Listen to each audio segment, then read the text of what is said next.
지난주에 올랜도 모임이 있어서 갔다 왔는데 거기에 테이블에 식사 시간에 우연히 젊은 분하고 같이 앉아서 대화할 시간이 있었습니다. 그분이 이렇게 묻지도 않은 이야기를 건넸습니다.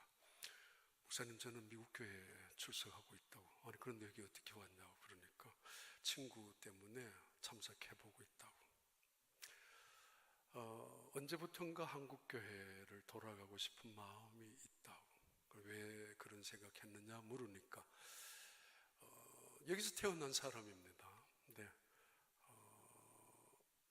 우리 미국 사람들 농담할 때 못 알아들을 때 좀 민망하지 않습니까? 근데 그분은 그건 뭐 충분히 다 알아들으니까. 근데 어느 날 농담을 목사님이 하셨는데 웃었는데 그게 너무 자기가 민망했다고. 분명히 알아들었는데 백인들을 중심한 유머였기 때문에 같이 웃고 나서 옆에 사람들이 마치 너가 왜 웃어? 라는 이야기처럼 들려왔기 때문에 이거는 내가 뭐가 잘못됐는가 라는 생각을 하기 시작하면서 그 이후로는 계속 마음이 떠나가 있었다고. 그래서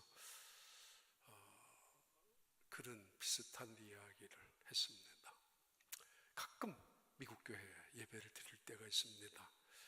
알아듣지는 못하지만은 찬양을 통해서 어떤 흐름을 또 영적인 것을 느낄 때가 있습니다. 그래도 답답할 때가 많습니다. 아주 오래전에 같은 사람인데 자기 나라에서 예배를 드리는데도 불구하고 자기 나라의 말로 예배를 드릴 수 없었을 때가 있었습니다. 성경은 라틴어로 된 성경, 설교도 라틴어로 된 설교, 예배 순서도 라틴어로 된 순서를 가지고 예배를 드린 적이 있습니다. 적어도 1000년 동안이나 교회는 그렇게 예배를 드렸습니다. 사제가 올라와서 라틴어로 성경 읽고 또 사제가 올라와서 라틴어로 기도하고 그리고 라틴어로 찬양합니다. 대부분은 보수받는 그 찬양팀 프로들이 와가지고 어떤 분들은 파트타임으로 찬양하고 갑니다. 그렇게 1000년을 예배 드려왔습니다. 미안해서인지 그들은 기도문을 라틴어로 작성해서 죽은 자를 위해서 기도를 할 수도 있다고, 그리고 그들을 위하여 기도문을 돈을 받고 팔기도 했었습니다. 심지어 살아있는 사람들을 위한 면죄부 판매도 했었습니다. 그렇게 1000년을 예배를 드려왔습니다. 어느 날부터인가 그들은 성경을 떠나서 하나님의 형상을 만들기 시작했었고 예수님의 형상, 특별히 마리아의 형상을 그려놓고 그리고 우상처럼 형상을 세워두었습니다. 그것도 모자라서 사도들, 성자들, 역사적으로 꽤 많은 훌륭한 그런 성자들의 사진도 벽에다가 붙여놓기 시작하고, 그리고 거기 앞에 가서 기도하고, 그리고 그 앞에 가서 무릎을 꿇고 키스를 하기도 했었습니다. 그렇게 1000년을 지나왔습니다. 이건 도저히 뭔가 잘못됐다라고 생각해서 몇몇 사람들에 의해서, 바로 마르틴 루터에 의해서 교회는 하나님께로 돌아가자라고 시작을 했습니다. 그게 바로 지금부터 500년 전에 일어난 일이었습니다. 시편 42편 1절의 말씀입니다. 우리 함께 읽습니다. 하나님이여, 사슴이 시냇물을 찾기에 갈급함같이 내 영혼이 주를 찾기에 갈급하네이다. 아드 폰테스 아쿠룸, 시냇물에 시작하는 원줄기를 찾아 나가자, 그 말인데, 아드 폰테스, 파운틴, 밑에서 물이 솟아올라오는 그 자리를 찾아서 가자라는 것입니다. 이게 시편 42편 1절의 말씀입니다. 마치 사슴이 시냇물을 찾아 갈급한 같이 내 영혼이 하나님을 찾기에 갈급하다고. My soul pants for the Lord. 하나님을 찾기에, 하나님으로. 그래서 1000년 동안 그들은 한 번도 하나님의 말씀을 들어보지 못하고, 사실은 자기 나라 말로 한 번도 자기 나라 말로 읽어본 적이 없는 그 하나님의 말씀으로 돌아가자라는 운동이 바로 500년 전에 시작된 운동이었고, 그래서 개신교가 시작된 것입니다. 그때 당시 유럽은 1346년부터 이루어졌던 역병, 전염병이었던 패스트에 의해서 흑사병 때문에 작게는 7,500만 명, 많게는 2억만 명, 그 다음에 다시 1400년대 또다시 제2차 흑사병의 전염을 통해서 영국에서부터 스페인까지 유럽의 인구의 30% 혹은 60%까지, 정확한 기록이 안 남아 있습니까? 3분의 1 이상이나 죽어간 바로 그때, 그 당시였습니다. 혼란스럽고 인간의 힘이 마치 아무것도 없는 무기력한 절망 속에 가두어져 있던 그때입니다. 마치 종교는 대단한 것처럼 교황은 왕관을 쓰고 다녔고, 그리고 휘황찬란한 그 제사복을 입고 다녔고, 그러면서 사제들은 언제나 몇 번이나 옷을 바꿔 입으면서 그 대단한 라틴어를 써가면서 누구 하나 알아들을 수 없는 그 예배를 드려왔었던 그때에 1000년이나 가까이, 그 당시에 유럽은 성공하기 위해서는 사제가 되든지 아니면 판사가 되든지 그럴 정도로 종교는 타락한, 그래서 영적인 어두움의 세계라고 불리워졌을 때가 있었습니다. 모두가 혼란스럽고 절망했던 그때에 사회적으로는 르네상스라는 문예부흥, 문예혁명이 일어나기 시작합니다. 그림이나 문학이나 소설이나 또는 음악을 통해서 인간 본연을 찾기 위하여 인간의 본래의 모습을 회복시키기 위한 운동으로 르네상스가 이루어졌는가 하면은, 그러나 종교적으로는 하나님을 찾기 위하여 본래의 자리, 하나님이 계신 그 자리에 돌아가기 위하여 아드 폰테스라는 운동을 시작하면서 종교 개혁이 이루어진 것입니다. 바로 500년 전이었습니다. 그러면서 장로교, 그러면서 루트란 처치와 감리교가 시작이 되었습니다. 그리고 영국에 가서는 에피스코팔 처치라는 성공회가 시작이 되었는, 그리고 500년이 지난 지금 어떻습니까?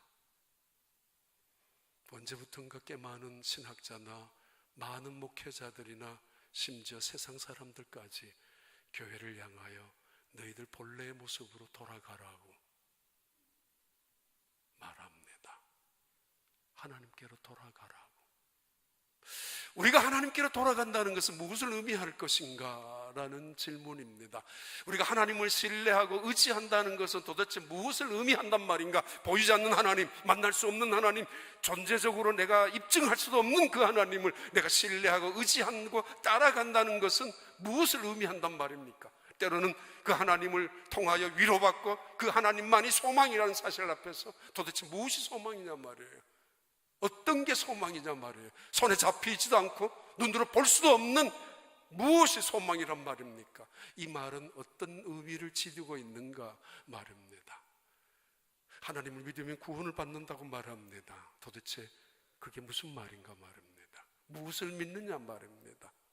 아니, 이것도 모자라서 더 때로는 1년, 2년, 때로는 시간이 지나고 나면 당신 거듭났느냐고, 구원받았느냐고 거듭남의 질문을 하기도 합니다. 아주 도대체 거듭난다는 것은 무엇을 의미하는 것인지, 마음이 새로워진다는 것인지, 새롭게 결정하고 아니면 각오를 먹는다는 것인지, 그게 거듭남을 의미하는 것인지 때때로 혼란스러울 때도 있습니다.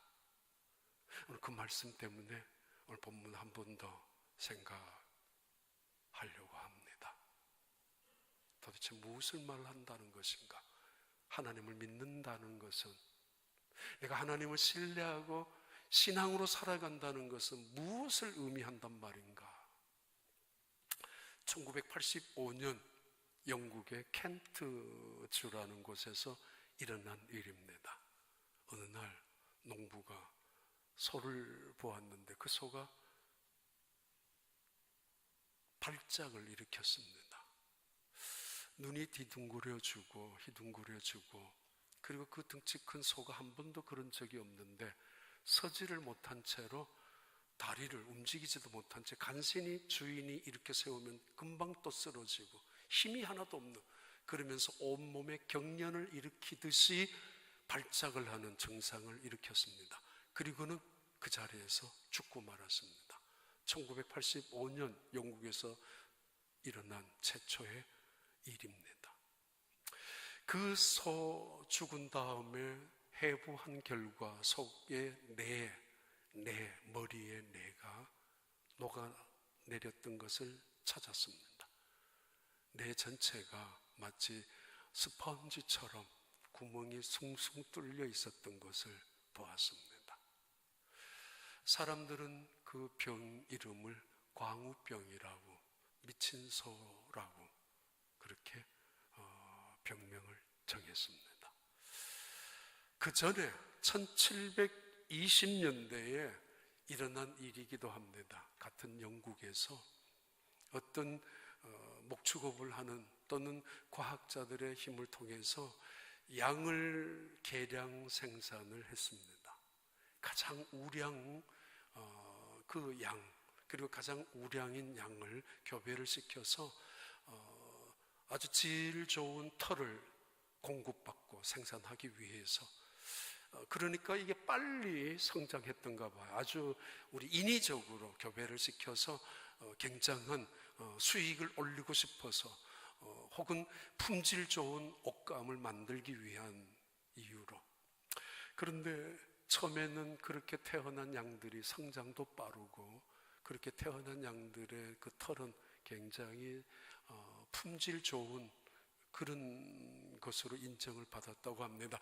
받을 정도로. 그런데 어느 날 얼마 지나지 않아서 그 양들 중에 몇 마리들이 자기의 몸을 벽에다가 갖다 박고 벽에다가 문지르고 그런 증상을 일으키기 시작했다고 합니다. 걸어가는 것도 전혀 불안정하게 뒤뚱뒤뚱 걷다가, 그러다가 다시 자기들끼리 발작을 일으키면서 그렇게 죽어간 양떼의 이야기도 있습니다. 1720년대 그리고 1985년, 우리는 얼마 전에 대한민국에서 일어난 광우병 사건의 뉴스를 본 적도 있습니다. 사람들은 그것을 광우병이라고, 그런 미친 소의 고기를 우리가 먹는다면 사람의 뇌도 썩는다고, 녹아버릴 것이라고, 그래서 군중들이 대규모 데모를 한 적도 아마 기억을 하실 것입니다. 원래 광우병이 아니죠. 뭐냐고, 탐욕으로 이끌어진 인간, 미친 인간이 만들어낸 작품이죠. 다른 말로 말하면 하나님의 창조의 법칙을 어그러지게 만든 인간의 두뇌, 인간의 지식이 그렇게 만든 것이죠. 탐욕.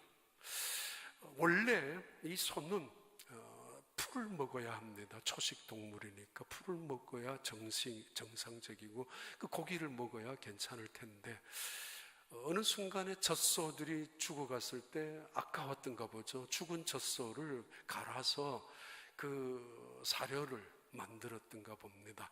그래서 인위적으로, 인공적으로 그 동물성 사료를 조합을 해서 만들어 먹이니까 이거 잘 먹는 것 같고, 그리고 빨리 크는 것 같고, 빨리 클 뿐만 아니라 덩치가 커졌으니까 돈 버는 데는 이게 훨씬 더 좋을 거라고 생각해서 풀을 먹고 자라나야 될, 성장해야 될 소들이 인간에 의해서 동물성 사료를 공급받았다는 거죠. 그래서 이렇게 어느 순간에 미친 듯이 발작을 일으키고 나중에 보니까 뇌가 다 녹아낼 정도로. 이 세상은 하나님이 움직이는 법칙이 있습니다. 순리가 있고 원리가 있습니다. 우성적인 가장 우수한 두뇌만을 모아가지고 아주 절대적인 인간을 만들 수도 있겠죠. 인간의 지혜라면은. 근데 그런 양들을 만들어 놨는데 이 양들이 자기들끼리 부딪히고 자기들끼리 벽에다가 쫓아가서 몸을, 이게 정상이 아니라는 것입니다. 하나님은 모든 피조물에게 주어진 법칙과 순리, 원리가 있습니다. 사람은 바디를, 육체를 갖고 있습니다. 이 육체의 바디는 본능적으로 생존을 위하여 빵을 먹어야 합니다. 당연합니다. 근데 하나님은 인간에게만은 특별한 이중적인 구조 혹은 삼중적인 구조로 창조하셨는데, 하나님의 형상으로 창조하셨단 말입니다. 영혼이 있습니다. 우리의 영혼이 채워야 될 것이 있는데, 우리의 영혼이 필요한, 먹어야 될 것이 있는데, 이 영혼이 먹어야 될 것을 혹시 잘못된 것으로 집어넣었을 때 이것은 미친 소처럼 살아갈 수 있다, 그런 증상을 드러낼 수 있다라는 것입니다. 신명기 8장 3절의 말씀입니다. 신명기 8장, 우리 함께 읽습니다. 너를 낮추시며 너를 줄이게 하시며 또 너도 알지 못하며 내 조상들도 알지 못하던 만나를 내게 먹이신 것은 사람이 떡으로만 사는 것이 아니요 여호와 입에서 나오는 모든 말씀으로 사는 줄을 내게 알게 하려 하심이니라. 6절에 내 하나님 여호와의 명령을 지켜 그의 길을 따라가며 그를 경외할지니라. 하나님께 돌아가자. 그것은 곧 무엇을 말하는가? 말씀으로 돌아가자는 의미입니다. 하나님을 믿는다, 하나님을 신뢰한다, 하나님을 의지한다. 다른 말로 말하면 하나님의 말씀을 의지하고 신뢰한다는 것이고, 내가 하나님이 나의 위로자가 되며 소망이 된다는 이야기는 그분이 우리에게 약속하셨던 말씀이 희망이며 우리에게 빛이라는 것을 말합니다. 우리가 구원받는다는 것도 하나님 말씀을 통해서, 거듭남의 의미도 말씀을 통해서 의미입니다. 소는 초식을 먹어야, 풀을 먹어야 정상입니다. 하나님이 그렇게 만들어 두었기 때문에 이 세상의 모든 것도, 인간은 본능적으로 빵을 먹어야 하지만은 영혼적으로는 하나님의 말씀을 먹어야, 채워야, 새겨두어야 그것으로 살아가는 것이 우리의 영혼이라는 것입니다. 오늘 500년이, 그로부터 500년이 지난 지금 과학의 문명은 최첨단의 시대를 걸어가고 있는 오늘, 아니 이 세상에 인간이 만들어 놓은 수많은 문명은 우리에게 편리함 그 이상의 상상을 초월하는, 정말 어떻게 보면 안락한, 너무도 변한 세상 속에 살아가고 있습니다. 그런데 혼란스럽고, 그런데 희망을 이야기하기보다는 절망을 이야기하는 사람들이 많습니다. 하나님이 만들어 놓은 이 세상의 법칙이 하나 둘씩 무너져 가고 있기 때문입니다. 하나님 앞에 돌아가자, 하나님 말씀 앞에 돌아가자라고 시작되었던 종교교획은 500년이 지난 지금, 정확히 500 이전이 지난 지금 다시 시작되어지는 하나님의 말씀이고 요청이기도 합니다. 다시 하나님께 돌아가야 된다고, 우리가 살아가야 될 길이 여호와의 말씀으로 다시 돌아가는 것이 우리가 이 땅에 살아가는 마지막 희망이라고, 그것이 우리의 살 길이라고, 그것이 하나님이 우리에게 주신 진리라고 말씀하고 있습니다. 사도행전 20장 32절을 우리 함께 읽습니다. 지금 내가 여러분을 주와 및 그 은혜의 말씀에 부탁하노니 그 말씀이 여러분을 능히 든든히 세우사 거룩하게 하심을 입은 모든 자 가운데 기업이 있게 하시리라.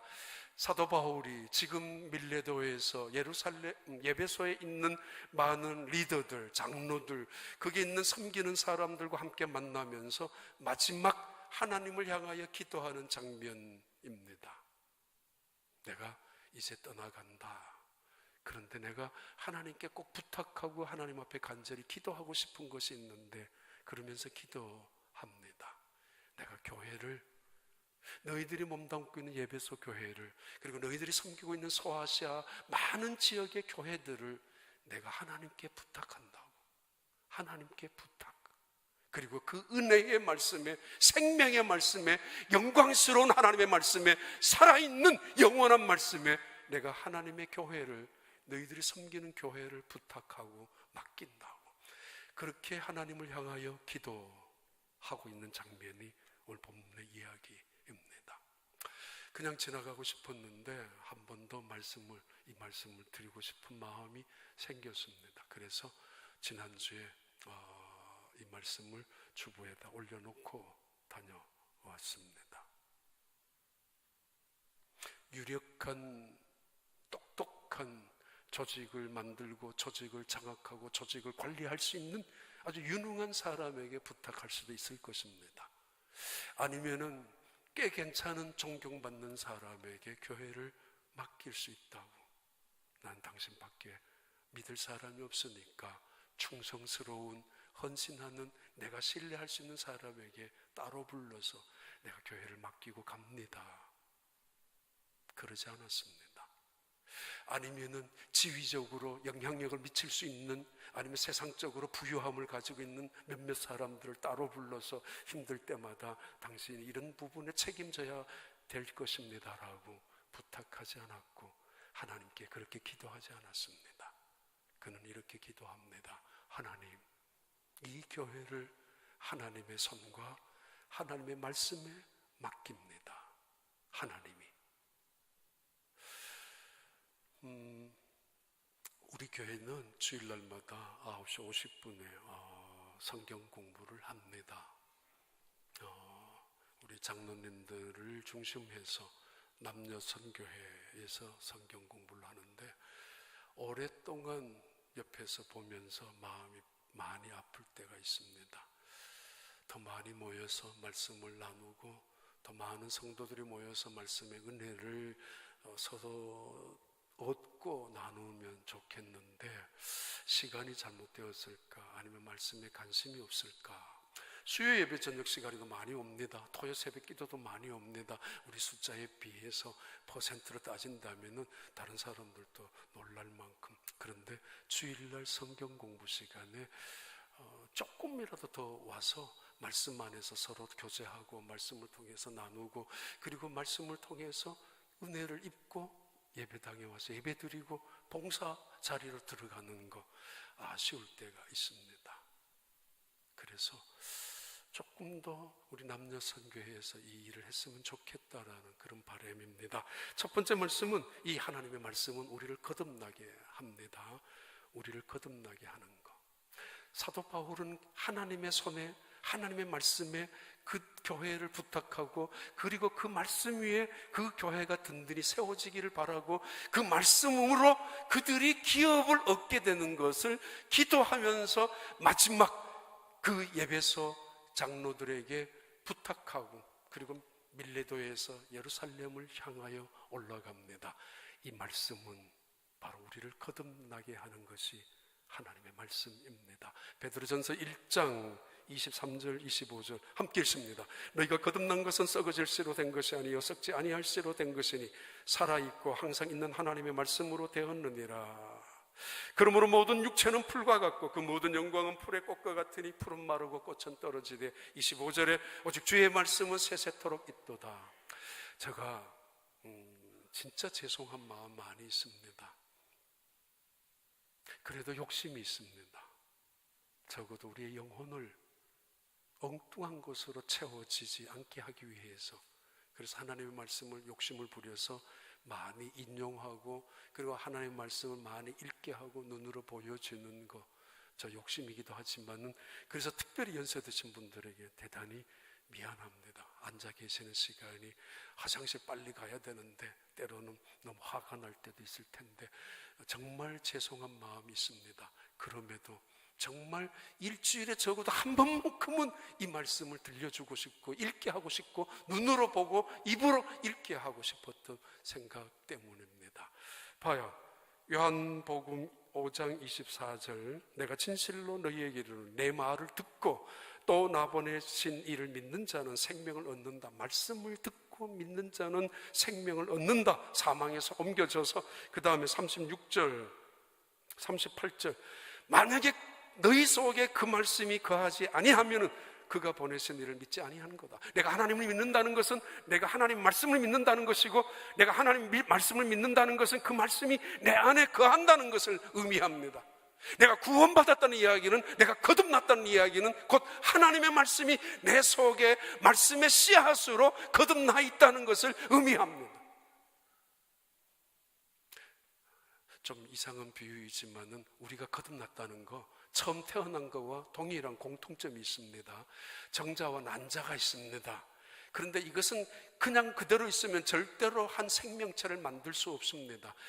같은 생명체이지만은 정말 한 인간이 창조되기 위해서는 이 정자가 난자 속에 들어가서 만날 때 가능합니다. 그것이 탄생입니다. 우리 속에 있는 어떤 생명체가 있다면 우리 속에 거듭나야 된다는 것은 외부에서 어떤 것이 들어왔을 때만 가능합니다. 그것을 바로 하나님의 말씀이라고 보고 있고 말씀의 씨앗이라고 보고 있습니다. 외부에서 우리 속에 내 영혼에 침입해서 들어와서 내 영혼을 죽어 있는 내 영혼을, 사실은 멈추어 있는 내 영혼을 하나님의 말씀의 씨앗으로 우리 속에 들어와서 우리를 거듭나게 하는 것. 그래서 우리 속에 있는 것이 말씀입니다. 그래서 말씀을 관심 있게 읽어야 하고 묵상해야 되고 새겨야 합니다. 요한복음 8장 47절에는 이렇게 말씀합니다. 함께 읽습니다. 하나님께 속한 자는 하나님의 말씀을 듣나니 너희가 듣지 아니함은 하나님께 속하지 아니하였음이로다. 얼마 전에 캔사스 시티 근처의 공장에서 폭발물이 터져가지고 한 사람이 두 팔이 떨어졌습니다. 그리고 몇 번이나 수술했지만 시각을 잃어버리고 말았습니다. 근데 그분이 가장 큰 소원은 그리고 아픔은 성경을 읽지 못한다는 것이었고, 그래서 성경을 읽고 싶었는데 읽을 수가 없었습니다. 손도 없고 눈도 멀었고. 영국에서 어떤 분이 입술로 점자성경을 읽는다는 소식을 듣고 그 점자성경을 특별 주문해서 읽기 시작했지만은 읽을 수가 없었습니다. 그분의 입술도 신경세포가 다 죽었기 때문에 너무 안타까워서 혀를 대고 그냥 우연히 혀를 댔는 순간에 그 혀가 느끼기 시작했습니다. 이제 그분은 혓바닥으로 점자책을 읽으면서 눈물을 흘렸다라는 어떤 기사를 본 적이 있습니다. 12년 전에 2015년도에 그분은 하나님께 속하여져 있는 분입니다. 하나님께 속하여져 있는 사람은 하나님의 말씀을 듣고 읽고 말씀을 사모한다고. 그러나 그 속에 하나님의 말씀이 없는 사람, 다른 말로 거듭나지 않는, 구원받지 않는 사람들에게는 하나님의 말씀은 별로 신경 쓰지 않을 것입니다. 오래전에 한번 이야기 드렸지만은 제가 존경하는 한 목사님 유저제 집회 왔다가 쓰러져서 꼼짝도 못하게, 그래서 비행기를 간신으로 모셔서 한국에 모셔놨는데 눈밖에 움직이는 것이 없었지만 5년 동안이나 침상에서 그 눈을 통해서 성경책을 읽기 시작했습니다. 입에다가 짝대기를 물어가지고 천장에다 달아놓은 성경책을 넘겨가면서 5년 만에 모든 지식도 다 없어졌는데 성경을 읽으면, 성경책은 어떤 책이라는 것만은 알고 있는 어린아이의 지식 수준이었는데 성경을 읽으면서 회복되기 시작하고 5년 후에 일어났고, 그리고는 설교하기 시작하다가 얼마 전에 다시 LA에 오셨다가 돌아가시기도 하신 분입니다. 하나님께 속한 자는 하나님의 말씀을 그 속에 있다고. 아니, 하나님의 말씀이란 하나님의 사람들을 거듭나게 하는, 구원받게 하는 아주 소중한 것이라는 의미입니다. 더 나아가서 이 말씀은 시편 19편 7절 8절 봐요. 여호와의 율법은 완전하여 영혼을 소생시키며 여호와의 증거는 확실하여 우둔한 자를 지혜롭게 하며, 8절에 여호와의 교훈은 정직하여 마음을 기쁘게 하고 여호와의 계명은 순결하여 눈을 밝게 하시도다. 모든 지혜의 으뜸, 아니 완전한 것이 성경이라는 것인데, 이 하나님의 말씀은 우리를 인도하시고 우리와 동행하시는 것이 하나님의 말씀입니다. 우리와 동행하시고 우리를 지켜주시고 우리를 인도하시는 것, 하나님이지만은 하나님의 말씀이 그렇게 한다라는 것을 의미합니다. 시편 119편 97절에 이 말씀을 이렇게 고백하고 있죠. 내가 주의 법을 어찌 그리 사랑하는지요. 내가 그것을 종일 작은 소리로 읊조리나이다. 그리고 105절 넘겨봐요. 105절에 같이 한번 읽습니다. 주의 말씀은 내 발의 등이요 내 길의 빛이니이다. 아주 오래전에 미국 장로교회 총회장을 하셨던 여자 흑인 목사님이 계셨습니다. 기억이 납니다. 살몬이라는 분인데 남편은 노예였는데, 변호사였는데 남편이 갑작스럽게 돌아가셨습니다. 아이들이 오남매를 두었던 이 목사님이면서도 성경책을 많이 안 읽었던 것 같습니다. 그럴 수 있죠. 그러다가 보니까 남편이 갑작스럽게 돌아가시고 난 다음 그때 의지할 것은 아무것도 없었던 이 목사님이 간증한 간증문을 오래전에 읽은 기억이 있습니다. 비로소 목사인 내가 성경책을 읽기 시작했는데 그때부터 내 눈이 열리기 시작했다고. 그러면서 성경이 이렇게 나에게 위로가 되고 소망이 되고 내 인생의 진리인 줄 미처 깨닫지 못했었다고. 목사로서 성경을 가르치고 설교했던 그분의 입에서 나온 고백입니다. 내 남편이 죽기 전까지 남편을 믿었다는 이야기죠. 그렇게 간절하게, 그렇게 절실하게, 그렇게 진지한 마음으로 하나님의 말씀을 읽어본 적이 없었다라는 고백입니다. 주의 말씀은 내 발의 등이요, 개별적입니다. 오늘 현실적입니다. 그리고 오늘 이 순간을 말합니다. 내 발의 등, 한 걸음 한 걸음 움직일 때마다 등불이 되는 하나님의 말씀, 그리고 공동체적이며 미래적이며 그리고 더 앞을 향하여 전진적인 의미로 내가 가는 길에 빛이 된다고. 사람들은 절망을 이야기하고 혼란을 이야기하고 어두움을 이야기합니다. 이 세상 살아가면서 모두가 자기가 말하는 것이 진리인 것처럼 옳다라고 우기고 있고, 온 세상은 자기들의 모든 독재자들이, 아니 모든 정치가들은 마치 자기들은 전부 자기들만이 의로운 것처럼 모든 나라들이, 모든 정치가들이, 심지어 모든 종교단체들까지도 이야기하고 있습니다. 얼마 전에 한국의 부산에서 대학교에 계셨던 그분 만나서 이런 이야기를 했습니다. 교수가 되고 싶었고 교수하면 괜찮을 줄 알았고 그리고 존경받는 자리고 모든 학생들이 우러러보는 자리라고 생각했는데 막상 들어가 보니까 그만큼 그분 표현대로 추접스러울 수가 없었다고. 편을 만들고 별별 일이 다 난다고. 세상에서도 안 하는 그런 일들이 다 이루어지는 게 자기들 어느 회사든 어느 사업가든 그럴 때가 있을 것입니다. 그분은 자기가 경험한 20년 가까이 경험한 그 대학교 안에서 교수들 가운데 이루어지는 별별 이상한 일들이 그 안에서 다 이루어지고 있다고. 추접스러운 일들이. 그렇게 이야기했습니다. 그러면서 이런 세상 속에서 하나님의 말씀을 붙잡고 하나님의 말씀과 동행하고 그 말씀 앞에 나를 맡기고 따라간다는 게 쉽지 않다고. 사람들이 마치 조롱하는 것 같고 비웃는 것 같이 느껴질 때도 있다고. 그 유명한 링컨 대통령이 이야기했죠. 그의 성경책, 지금 트럼프도 그 성경책 위에 손을 얹고 했지만은 많은 대통령들이 취임식할 때마다 링컨 대통령이 어머니로부터 물려받은 그 성경책, 그리고 그 성경책을 갖고 평생 살았던 그 링컨의 대통령, 제일 많이 보았던 것 중에 사람들은 그렇게 인정합니다. 시편 37편에 악한 사람들을 원망하지 마라, 악한 사람들의 성공을 부러워하지 마라, 세상 하는 일들에 하나님이 없는 것을 오히려 무서워하라, 잠잠히 하나님을 기다리라. 시편 37편.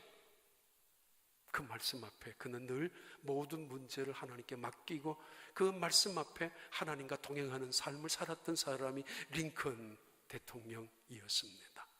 그 성경책, 그는 그 성경책의 여호수아서 1장을 통해서 좌로나 우로나 치우치지 말고 내가 모세와 함께 하던 것처럼 너와 함께 할 거니까 평생 너를 능히 당할 자가 없을 것이라. 너는 마음을 담대히 하라, 강하게 하라, 두려워하지 말고 낙심하지 마라. 내가 너를 지켜줄 것이라고. 남북 전쟁 당시에 끝까지 이 말씀을 붙잡고 살아갔던 그는 하나님을 믿은 사람, 말씀을 신뢰한 사람이었습니다. 1890년대인가 볼티모어에서 흑인들 대표들이 링컨 대통령에게 선물을 주었죠. 그때 그 선물이 성경책이었습니다. 그 성경책을 받고 링컨이 이렇게 말했다고 합니다. 하나님이 이 세상에서 주신 최고의 선물이, 최고의 것이 성경책이라고. 인간이 정한 선과 악이 아니라 하나님이 정한 선과 악이 있고, 인간이 정한 길이 아니라, 걸어가는 길이 아니라 하나님이 지시하시는 길이 여기에 있다고. 이대로만 살면 된다고.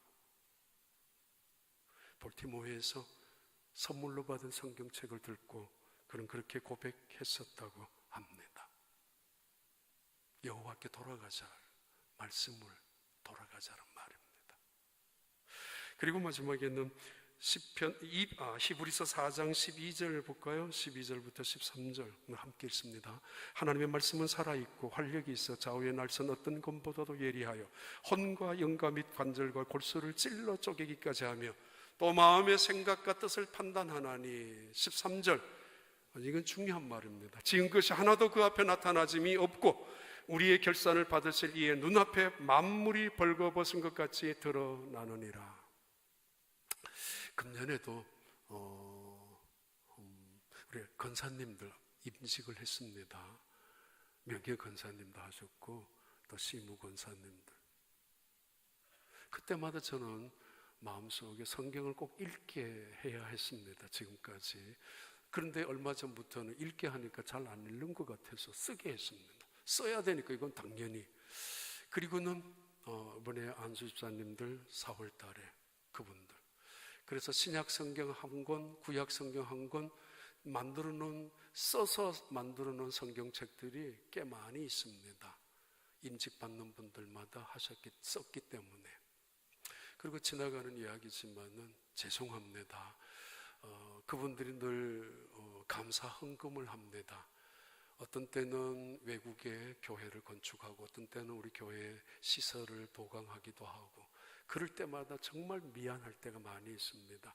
건사란 직분을 돈으로 사는 것 같게 하는 것 같고, 안수집사라는 직분을 돈으로 사고 팔고 하는 것 같아서 민망할 때도 많이 있었는데, 이번에도 너무 감사합니다. 귀한 헌금을 하신 분들, 권사님들, 그리고 안수집사님들. 그래서 우리 당에는 그 헌금으로 우리 캐노피를 우리 교회 입구에 만들려고 지금 준비 중에 있고, 아마 금년 안에는 이루어질 겁니다. 비가 올 때나 너무 더울 때, 특히 불편하신 분들, 연세 드신 분들 쉽게 차에서 내리고 쉽게 차에 탈 수 있는 그것을 만들기 위해서 하고 있는데 너무 감사한 마음이 있습니다. 어떤 권사님들, 임직자는 그것도 부족해서 다른 나라 교회 건축을 위해서 큰 헌금도 하시고, 또 우리 교회 어떤 시설을 너무 좀 낙후되었다고 하시는 분들에게도 혹시 못한 분들의 너무 마음이 제가 죄송합니다. 그래서 특별히 한 분들에게 늘 레코나이즈를 못해드렸지만은 이번에 지나가는 말입니다. 감사한 마음이 많이 있습니다. 그러나 가장 소중한 것은 이 모든 일이 하나님의 말씀 안에서 이루어져야 된다는 것입니다. 하나님의 말씀은 살았고 운동력이 있어서 좌우의 날선검보다도 예리하여, 날카로운 칼보다도 더 예리하여, 수술하는 것보다도 관절과 골수, 외곽적인 것, 혼과 영을 찔러 쪼개기까지 하는 것이 하나님의 말씀입니다. 세 번째 주제는 하나님의 말씀은 우리를 심판하시고, 하나님의 말씀은 우리를 축복하시고, 하나님의 말씀은 우리를 다시 변화시키는, 완전하게 건강하게 소생시키는 것이 하나님의 말씀이라는 것을 의미합니다. 요즘 대단합니다. 기계 하나, 로봇 기계 같은 거 집어넣으면 몸속에 들어가면 지가 다 알아서 잘못된 거 잘라내고 잘못 막힌 거 뚫어내고 자기가 알아서 다 합니다. 밖에서 물론 조정하겠지만 로봇가 우리 몸속에 들어가서 찾아낼 거 찾아내고 못 찾는 거 지가 들어가서 찾아내기도 합니다. 하나님의 말씀은 이보다 다 합니다. 제가 말씀을 증거합니다마는 제가 어찌 다 알겠습니까? 사정을, 그리고 마음을, 또 그 여러분의 가정의 모든 일들을.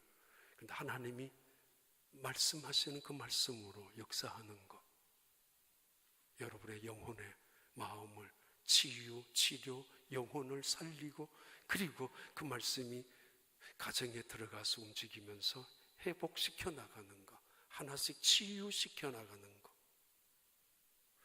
그 말씀은 살아있다라는 말씀입니다. 그 다음에 그 말씀은 이 말씀으로 지어지지 않는 것이 하나도 없고 온 세상은 하나님의 말씀으로 지어진 것입니다. 보이는 이 세상은 보이지 않는 하나님의 말씀으로 지어진 것이고, 동시에 언제인가는 우리가 그 하나님의 말씀 앞에 벌거벗은 것처럼 드러나게 될 것이라고 심판하시는 말씀, 벌거벗은 것처럼 말씀 앞에서 확연히 드러난다고. 말씀을 너무 소홀히 여기서는 안 된다는 이야기죠.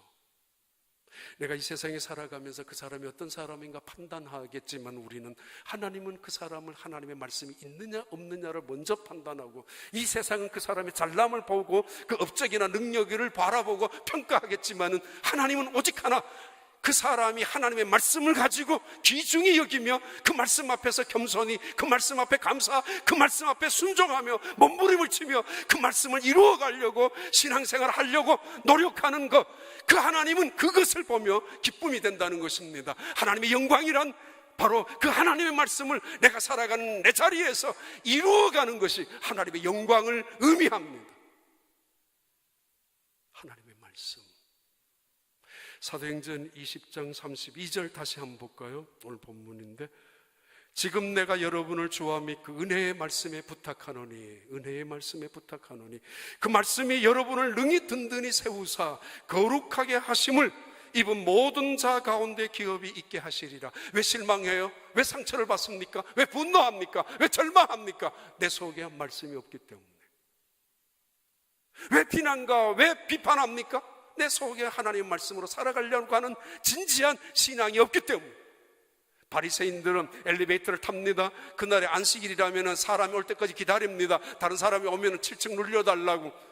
어떤 사람은 다른 이웃집에 다른 사람을 초청합니다. 우리 집에 에어컨 좀 꺼달라고, 오늘 안식일이니까. 아니, 그렇게 살아가는 것이 신앙을 지키는 것이라고 생각하십니까? 내가 그렇게 하는 것이 범죄라면 다른 사람을 시키는 것도 범죄 아닙니까? 언제가 율법주의자들은 이 하나님의 말씀을 다른 사람을 정죄하는 폭력의 수단으로, 아니 다른 사람을 비난하는 정죄, 흉물스러운 흉기로 만들고야 말았습니다. 이 말씀 앞에 내가 어떻게 순종하고 얼마나 변화되고 얼마나 이 말씀 앞에서 제대로 살아가는가에 관심 없이 그냥 율법적인 껍데기로만 들고 있었던 그들은 예수님을 십자가에 죽이고야 말았지 않습니까? 말씀을 우리에게 주셨던 그 하나님의 마음을 한 번도 생각해 본 적이 없는 이 예루살렘 에베소 교회에 말씀하셨던 사도 바울은 사도행전 20장 35절 말씀입니다. 같이 한번 읽습니다.